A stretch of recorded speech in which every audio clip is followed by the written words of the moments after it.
Good afternoon, everyone. It's really lovely to be back here at Games for Change after too many years away. It's really delightful to be here once more. And of course, I want to start my talk by adding my congratulations to Tracy, for Tracy's and their team's wins last night. Congratulations. This is the story of how I visited a woods by a small lake near a town in Massachusetts. It's a famous place, and a place that I have never been to. I went there in search of a connection with nature. I wanted to leave behind the urban bustle of my hectic Los Angeles life. I spend my days in a constant commerce of text messages and emails, Slack notifications, and on occasion, good old-fashioned phone calls. I check my social media accounts several times an hour. In the woods, I was looking for tranquility and maybe a renewed sense of spirituality. I wanted to live deliberately and to find some kind of meditative space. I was in search of a connection to a group of American literary classics that, while I had some passing familiarity with their authors, I really knew little about, other than that they had inspired successive waves of countercultural thinkers, civil rights advocates and pacifists, socialists and fellow travelers, hippies and social justice activists. But instead of finding a pastoral idyll, I nearly died of hunger in the snow. As Drew said, my name is Richard Lemarchand, and as a lead game designer, I'm best known for my work on the Uncharted series for Naughty Dog. As an academic, I now teach game design, development, and production in the USC Games program, where I'm honored to work alongside Tracy Fullerton, who, in the interests of full divulgence, is a close friend as well as a colleague. I'm passionately interested in video games, not only as entertainment, but also as an emerging art form with a capacity for immense social impact. And it's with this passion in mind that I present Tracy's latest release, Walden, a Game, to you today. In the 2000s, Tracy collaborated with the acclaimed artist and MacArthur Fellow, Bill Viola, to create the game Night Journey, which explored themes of humanity's place in nature and the search for the transcendent. The introduction of mindfulness into the core mechanics of a video game was a radical act in 2004, when production work on Night Journey began. I see this as a very important early art game, and perhaps the first game in the poorly named but creatively bountiful genre some now refer to as the walking simulator. Tracy identified Night Journey as a reflective game, creating a space of spiritual exploration for the player through its mechanics, interface, graphics, and sound. I like to see Night Journey as an experiential game, and historically connected to important and impactful games like Dear Esther, Gone Home, Proteus, and Laura Dreamfield's Curtain. Experiential games forego traditional game mechanics of combat, skill tests, and resource management, and instead use the affordances of digital games in service of some artistic or literary or poetic goal. Tracy has now resumed work on Night Journey and is preparing a version for release on PlayStation 4. Now, as far back as 2002, Tracy Fullerton had conceived of a game based on Henry David Thoreau's classic transcendentalist text, Walden, which, as most of you know, is a philosophical treatise on nature, spirituality, and the meaning of a life well lived, told through a narrative of the 18 months Thoreau spent living in a cabin by the shore of a lake called Walden Pond, near the town of Concord. Like many young American thinkers who encounter this book in high school, Tracy had fallen in love with Walden early in her life and had forged an even deeper bond to the text than most through her family connections to the area. On the 4th of July this year, Tracy and her team released Walden, a Game, the culmination of many years of thought and work. Today, I'm going to give you my impressions of the game. So I had a lot of preconceptions about Walden, a game. Knowing Tracy's work, I was expecting an experiential game that created a subjective experience using techniques of interactive narrative, of cinema and radio, of radio drama. An explorative space where I could experience, or which I could experience on my own terms and on my own timeline. But knowing Tracy as a designer also interested in the quality of games that they inherit from their patterns of logic and number, and having heard a bit about the systems of food, fuel, and shelter in the world of the game, I wondered whether this would be a gamey game. Some kind of strategy game predicated on the rules of Thoreau's life at Walden, seeking to share his experience with me by formalist game design methods. Well, the experience that I ultimately had with Walden, a game, was much more complicated than either of these styles of game would suggest. Tracy began work on Walden in earnest in the summer of 2007 and set about analyzing the text with an eye to deconstructing it and then designing a game based on the systems of the ecology of Walden Pond, of the world of Massachusetts in 1845, and of the thinking of Henry David Thoreau. Working with colleagues Todd Formansky and Lucas Peterson of the USC Game Innovation Lab, and with composer and sound designer Michael Sweet of the Berklee School of Music, Tracy underwent an extensive period of research which included multiple trips to Walden Pond at different times of year. During her visits to the pond, Tracy would walk. I know Tracy as a hiker, and she spoke about her walking practice and its connection to her experience of digital games in her keynote yesterday. Her thoughts about hiking were an influence on the philosophy of Genova Chen in the creation of that game company's game, Journey. I've gone on long walks with Tracy myself. Far from being empty time, walking with Tracy is a time for conversation, for reflection, and for dialogue, without, but also within. Now, in my mind, this connects Tracy to an intellectual tradition that we can trace back through the derive of Guy Debord and the Situationists, seeking new understanding of the political and psychic structure of the city by getting intentionally lost amid its paths. Back through the flaneurs of Walter Benjamin as he invoked Charles Baudelaire, those loafers strolling and sauntering through the city, apparently wasting time, but in fact savoring and appreciating the landscape with poetic rapture.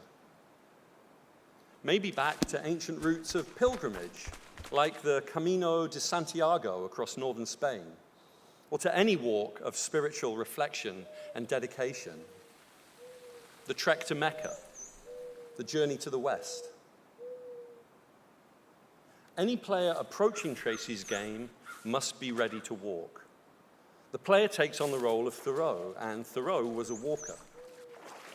Even though I've played my fair share of walking simulators, I do not think that I've ever played a game characterized as strongly by walking as Walden. As I think back over my memories of the game, the rhythm of my pace and my movement through its woods and meadows is this overriding sensory impression. I'm sure that this feeling is connected to what some might see as a minor detail of the game's design and implementation, namely the way that the camera bobs in synchronization with Thoreau's stride as one moves through the game. Many first-person games use some kind of camera bob, of course, but I have a feeling from my observations of the game that Tracy and her team did something special for Walden. And I'm looking forward to asking her about this during our conversation in a few minutes.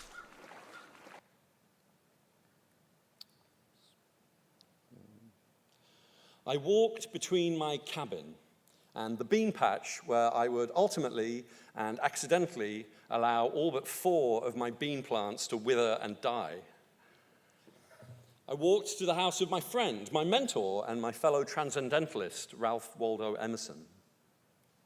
I walked to the town of Concord, where I would collect my mail at the post office, where I would buy rice to feed myself when the winter drew in and the land stopped yielding food. And where I could visit the home of Thoreau's mother and sister and maybe purloin a huckleberry pie to stave off my hunger pangs. But Walden is much, much more than a walking simulator. Running counter to most experiential games, Walden is indeed a strategically quite complex game. And it was in this contradictory, almost problematic aspect of Tracy's game that I found the greatest riches of my play experience. All video games are meaning-making mechanisms. Many contemporary commercial games, including those of the kind that I have worked on, use techniques drawn from cinema to provoke very precise emotional responses from the player. But Walden is less interested in precise manipulation of the emotions of its players. Instead, it's as if the game is happy to lean back, implicitly inviting you, the player, to come forward and occupy the emotional potential of its spaces in your own way. Now, sometimes this will be in response to the beautiful graphics or the moving musical score to be found in the game. But more often, it will be because of the meaningful choices that the player has to make as they decide upon the best course of action at a particular moment in time. And it was at this frontier between beauty and choice that I was to find incredible depth of personal meaning in Walden. My time on Walden Pond was much harder than I'd imagined it would be. I knew from watching over the shoulders of other players that Thoreau's cabin on the shores of the pond would not be complete when I arrived. That, like Thoreau, I would have to build my own shelter. But I first oriented myself to what I saw as my most immediate need, finding food. I began to forage in the blueberry and blackberry bushes, and the first part of the game being set in early summer, I easily found sustenance there. I went down to the pond thinking about fishing. I realized I needed firewood and went in search of an axe. I discovered my bean field, which I cleared. Now, in concert with some exploration and some aimless wandering, all of these activities waylaid me considerably, setting in a pattern of well-intentioned goals, but poorly prioritized, ill-used time that would dog me for the whole game. And in the end, I slept in a cabin without walls for more than half a dozen nights. From some conversation with Tracy, I know that Thoreau was examining the way that time ebbs and flows as our attention wanders and our preoccupations shift. This is a basic precept of mindfulness, of course. As Tracy said to me, with which I strongly agree, even as I was, quote unquote, failing in the game, I was really getting the game. I was connecting deeply with its central themes, and doing so in a way that I would like to see as intersubjective, in the sense of a meeting between me, the player, and the game's director and development team, and maybe even with Thoreau, too, as the originator of the text. For me, this revelation of meaning through patterns of interaction with dynamic systems is the art of game design at its finest. Walden, a game, takes place across 8 seasons, the traditional 4 seasons being divided into early and late summer, early and late fall, and so on. Each season is made up of just 6 days and nights, which unfold slowly enough to give a subjective impression of the gradual passage of time, but quickly enough to allow us to perceive the contrast of the passing seasons. By beginning in summer, passing through fall and winter, and then finishing at the end of the following spring, after the passage of a full year, the game naturally recapitulates Freytag's famous triangle of rising and falling dramatic action. This immediately struck me as a skillful design choice on Tracy's part, since the environment and its changing conditions would naturally, just in the course of gameplay, present increasing challenge to the player who, like Thoreau, would be doing their best to live off the land. And just as I would in playing any game, I tried to develop strategies to min-max my use of the mechanics of the game. I would keep an eye on the interface elements that told me about my food stores, my woodshed supplies, and the state of repair of my cabin and clothes. And I would do my best to plan ahead and be well prepared. But much like Thoreau, and as you can see from my red icons here, I found that balancing these priorities was not an easy task. Of course, the Massachusetts landscape offers much less help to the hungry during its harsh winters than in its summers, and it was in midwinter where I found some of the greatest drama in the game. To further complicate matters, Walden again models another resource, namely the artistic inspiration that Thoreau is feeling. This is affected by the amount of time that the player spends simply walking in nature, tarrying with the wild animals that Thoreau counted as his neighbors, or reading the philosophical texts that Emerson has Thoreau seek out. This ephemeral resource, in contrast with the practical resources of Thoreau's base existence, is where I think the game's genius is really cemented, and is what led to the complexity of the relationship, I think, that I developed with the game. For a start, the game is not simply a systematization of Thoreau's Walden alone, but it folds in other original texts that are contextually related to it, including works that Thoreau and Emerson were interested in, like the Bhagavad Gita or the recently translated works of Confucius, as well as Emerson's essay Nature, which laid out the foundations of transcendentalism. And on reading these texts, I myself came firsthand to authentic inspiration as I connected with thinkers from across the world and from down history. Games often have an opportunity to get us to read valuable things that we might not otherwise have read. And Tracy seized that opportunity here in magnificent style. Alongside this kind of metatextual collection, the game contains a narrative told through transcriptions of letters, not only to Thoreau, but to his friends and family members, which provide tremendous context to the events of Thoreau's life around this time. I don't want to spoil the drama by revealing too much to you today, but the way that Tracy arranges important incidents from Thoreau's life along the timeline of the year of the game, I found to be incredibly moving. There are arrowheads throughout the game that the player can collect, and when they do, an event is triggered.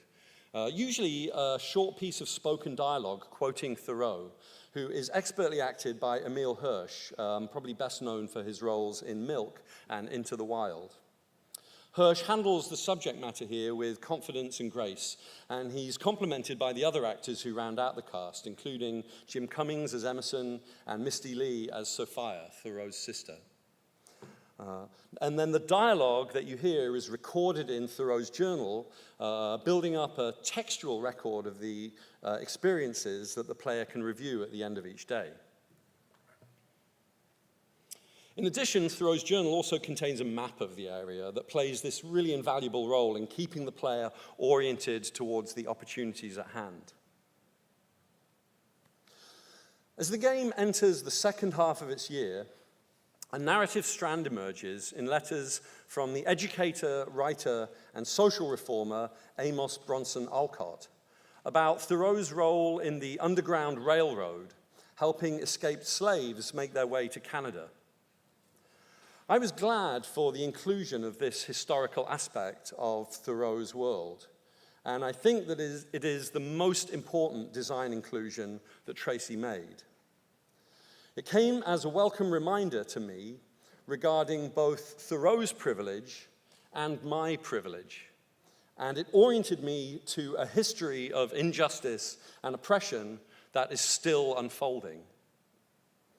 As the fight continues, by and for those who are denied their civil rights and human rights by an unjust system, I think that Walden, again, is made timely by its inclusion of subject matter relating to the history of slavery.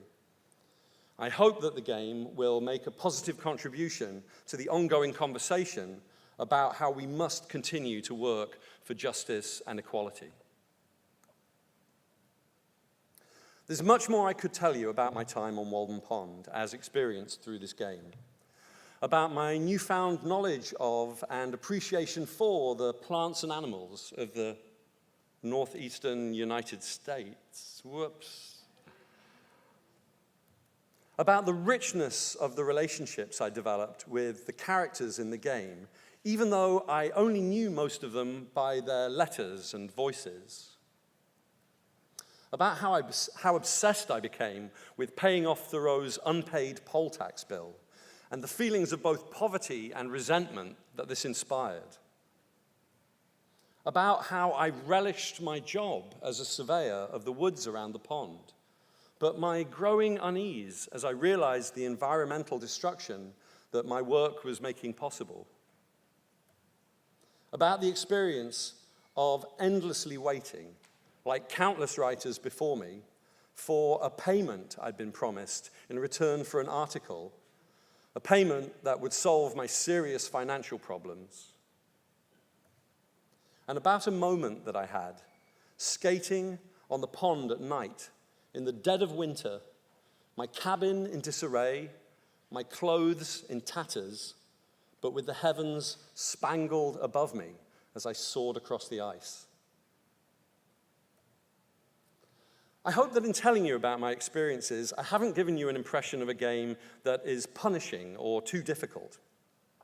Though the stakes often feel very high, the game is not too hard, and it takes care of its players in subtle ways that you might not even notice unless you're paying very close attention.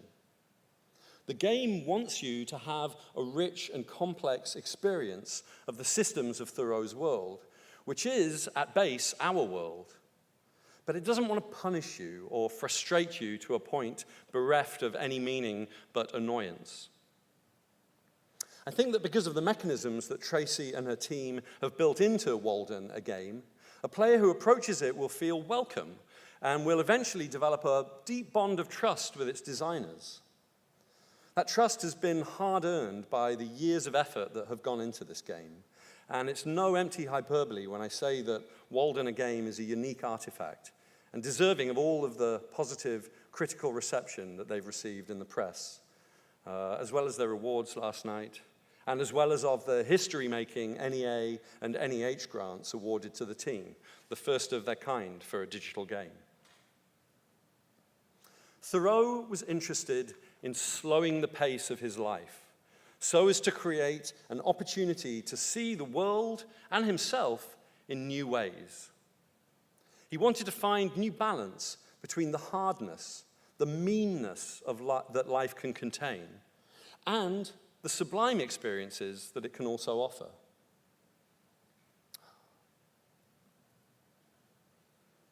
He wanted to suck out all the marrow of life and to know life in a whole and genuine way.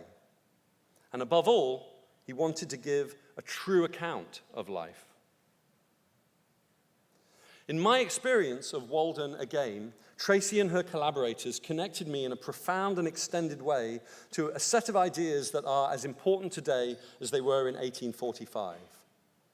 Thoreau could not possibly have foreseen the art-making techniques that they used to do this, but I think he would approve. I'm honored to count Tracy Fullerton and her team as colleagues and friends, and if nothing else, I hope that I've kindled a curiosity among those of you who haven't yet played Walden, a game, to seek it out and to embark on your own journey of discovery and reflection.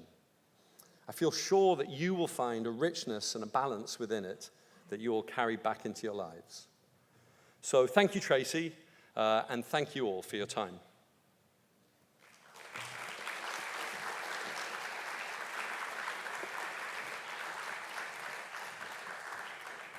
And so, Tracy, please take a seat. Thanks very much, everyone. And you can find Walden, a game at the URL here. Thanks, Richard. Thank you, Tracy. Gosh, it was well worth the wait. I know, we saved it, didn't we? Well, Tracy, I've known Tracy for almost the whole time that you were conceiving of this game, and was terribly keen to play it, of course. And Tracy kept putting me off and saving me to the end. I think I did the right thing in the end, but it was kind of, I was like, no, I'm saving you. I'll let the next time, the next build, the next set of features, I'll give it to you in the next set of features. And there was never the right time, but this seemed like finally the right time. And it was, and actually I was really glad, because I glimpsed it, of course, in development, but I was really glad that I was able to have this complete experience, because in the way that I was alluding to, I think that the different parts of the game very much have a synergistic effect to create this very profound experience. I mean, it's one of those games that it really is different. You know, we could test the underlying simulation, we could test the narrative elements, we could test all the pieces, but you really couldn't get the full, holistic sense of it until you put them all together. Right. Which I think is a challenge that every kind of game developer faces. Absolutely. So I have a few things that I wanted to talk to you about, Tracy, and then maybe we'll field some questions from the audience. The first is that I don't have a terrifically deep experience of meditation, but I have done a bunch of yoga, naughty dog, get a yoga teacher in.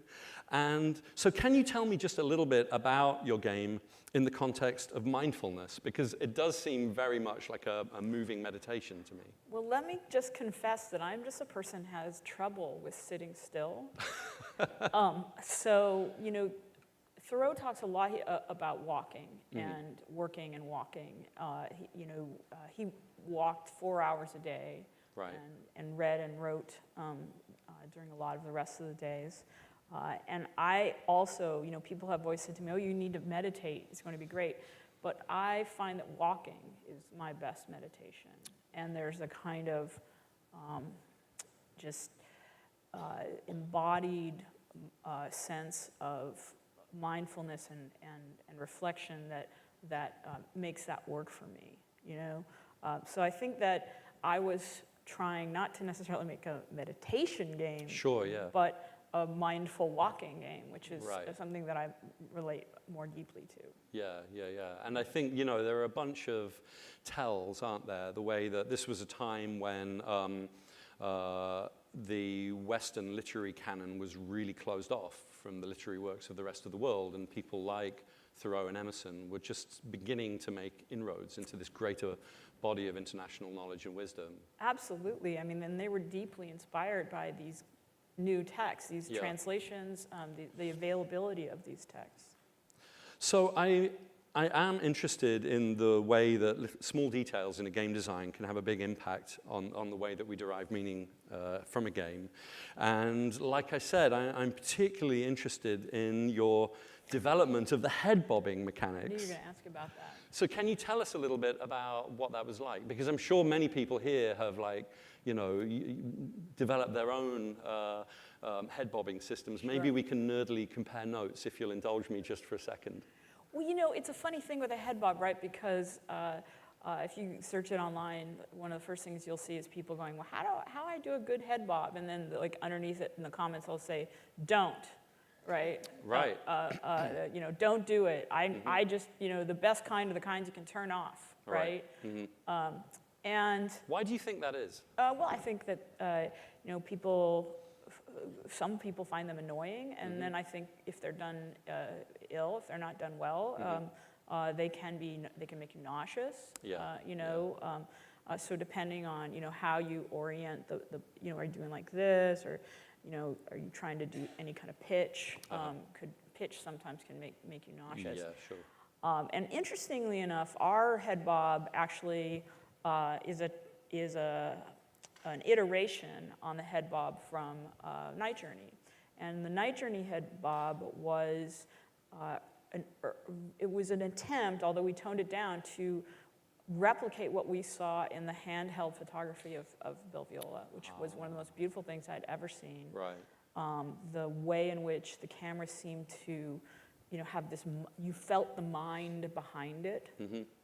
And in that game, we originally actually would not only bob, but have the camera attracted to particular objects in the environment. Right, we did not, the camera is not attracted in this one. And in the night journey, in the end, it only is attracted when you choose to have it do so. That was just based on user testing.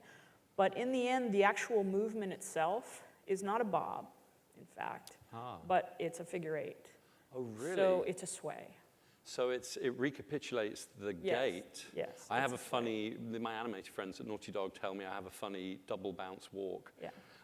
The cartoon characters often You have. probably found it quite familiar. And so I think that's why. Yeah, so it's a sway, and then when you're skating, for example, it's a wider sway. It's a deeper sway, right? Because that's how you would skate. Right. Yeah, so we spent a lot of time on that. That's really interesting. You can, however, turn it off. Just for the people who find it truly annoying, you can go in and you can, not off, you can turn it so far down it's barely noticeable. Right. But I am one that I actually really have to just say I hate the antiseptic kind of CAD, view nature of sort of, when you your first person generic controller and it's just this kind of glide. I hate that. Right. There's nothing in the real world that actually is true to that. Even a photographer with a camera on a tripod, the best photographers are taught to keep it loose so that, again, the edges of the screen will breathe, right? And that breathing is subconsciously important to us. Yeah. To make us, again, feel the mind behind the camera. Yeah.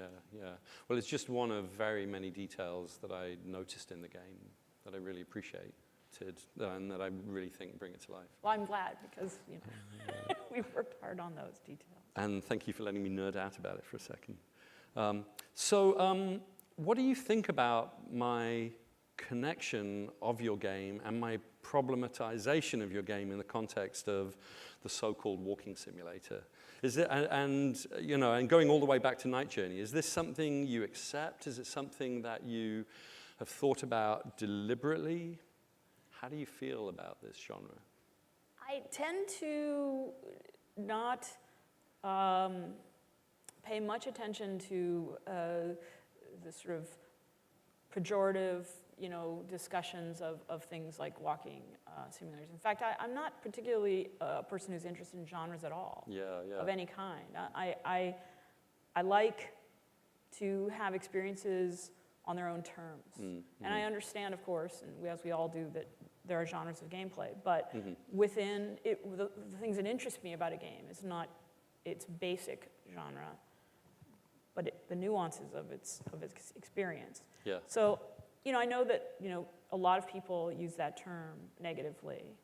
I don't. Although these days, I think more people use it in a positive sense, to point towards a kind of group of things that they like. There are different camps. Yeah, sure. There are the pro and the cons and stuff like that. But I guess I think that the game that I've made does have a walking simulator as part of its mechanics, certainly, but it also has a role-playing aspect, and it has an adventure aspect, and it has a narrative aspect. And so I'm not comfortable calling it any one of those genres. Sure, in fact, when we went to go and release it on the itch, which is what we decided to release it on, you have to give it tags.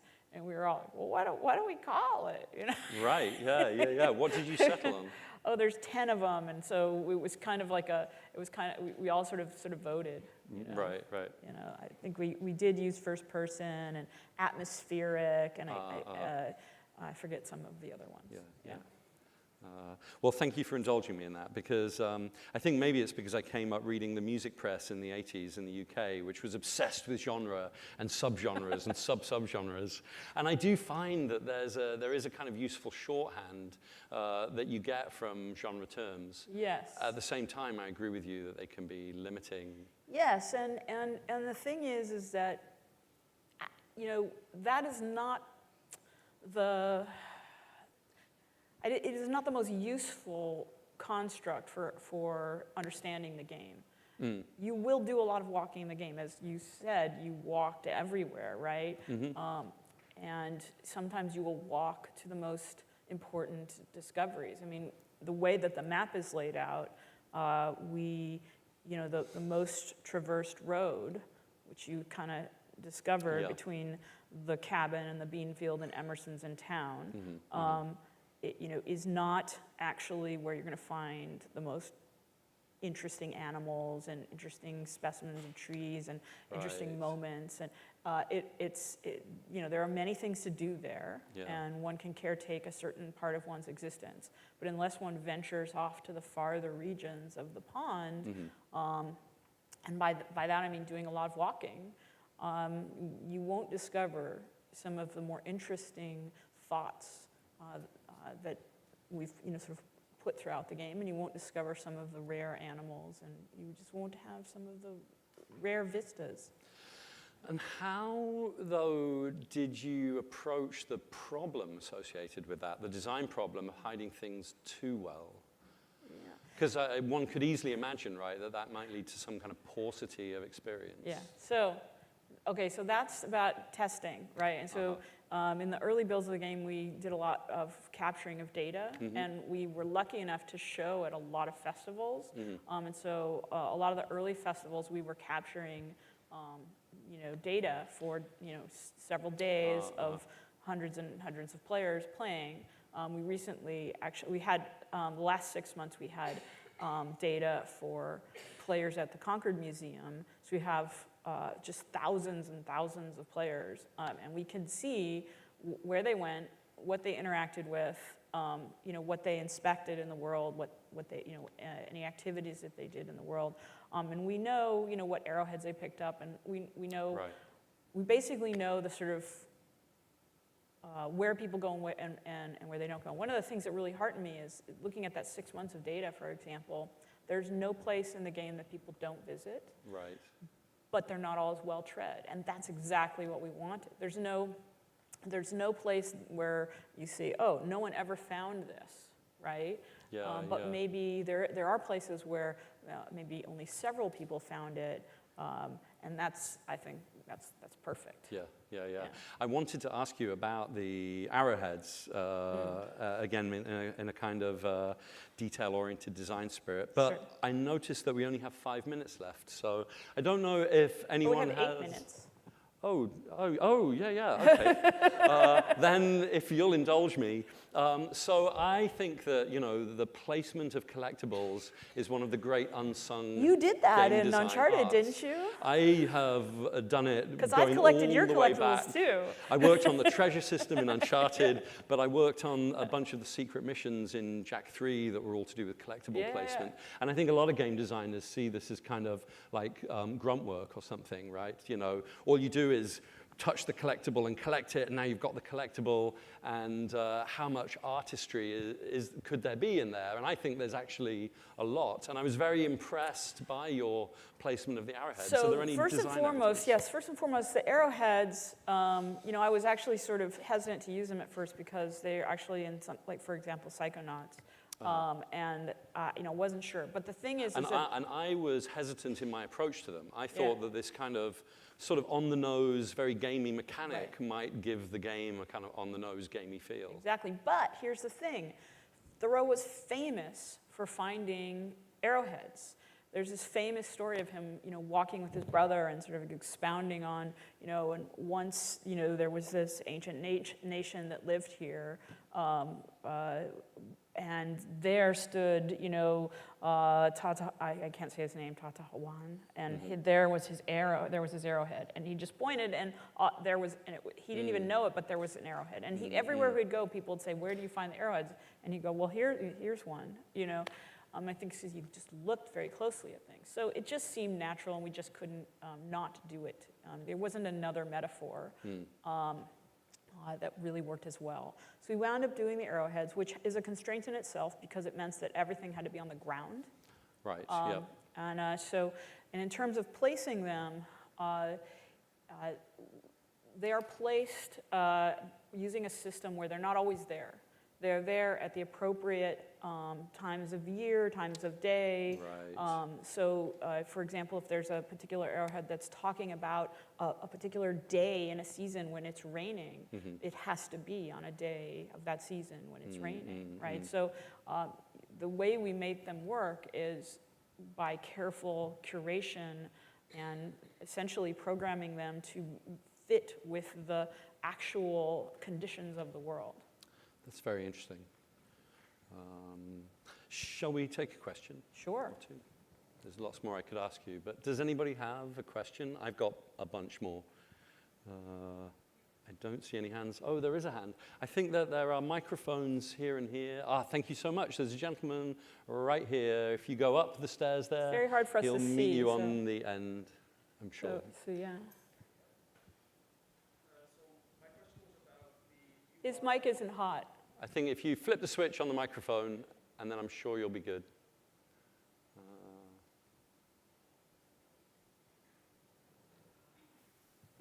So my question was about, now it works.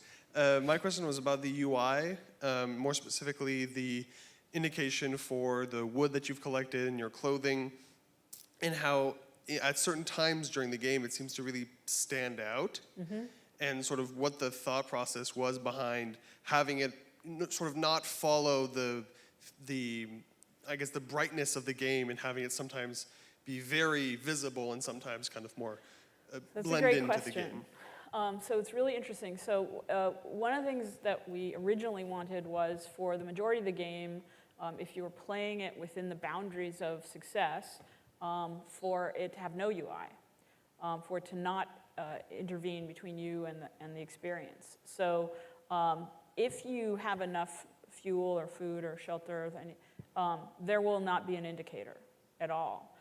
It's only when you are in extreme fail state, as Richard was showing, that you actually begin to actually see the icon, and then the icon grows more clear, and then when it is you're really on a, playing with danger here, and it will get to be red, right?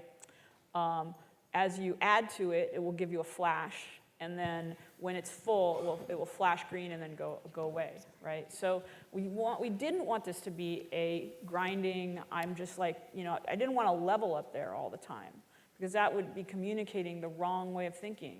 It would be communicating that, you're supposed to be maintaining full coffers all the time, right? So we had to be very careful. We needed to communicate, but not communicate so much that we took your attention away from the main experience and drove your attention to the interface.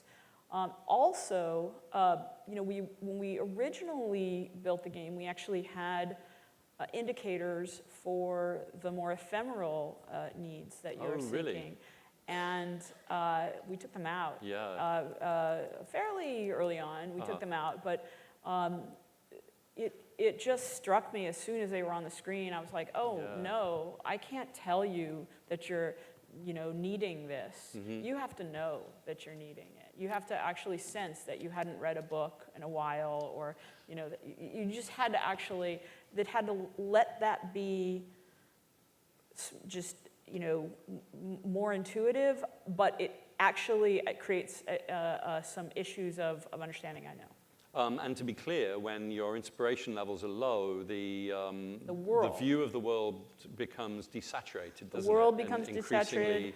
Monochromatic. Arrowheads are, each of the arrowheads also has a kind of a gate, so you can't get to some of the very special arrowheads if your inspiration is low. That's interesting. You'll never find them. Right.